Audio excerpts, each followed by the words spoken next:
You ever almost drowned? I am under the water. I have. What? Badass Granddad, episode 50. My name is John Graham. I'm the badass granddad you didn't know you had. I'm here to tell you more stories from my adventures and offer some tips on taking risks and living a life with meaning, courage, and passion. Anyway, some decades ago, I was with a team that had just made the first ascent of one of the most difficult and dangerous mountain faces in the world, the north face of Mount McKinley, Denali in Alaska.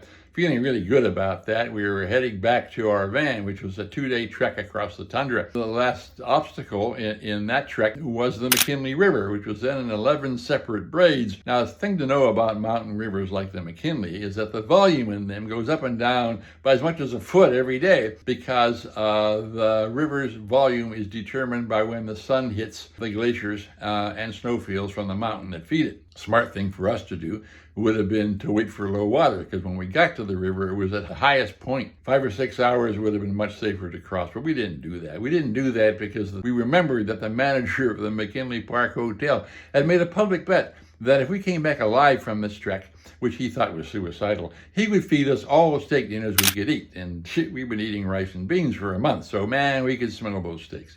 So we did the stupid thing. We decided to cross even though the water was high and most dangerous. Everybody else gets across. We're tied together with ropes. And finally, it's just one rope with Hank and me on it. And Hank and I get across the first 10 braids and start across on the 11th. Hank gets to the far bank, and I start across. But I step on a hole. The others are somehow missed.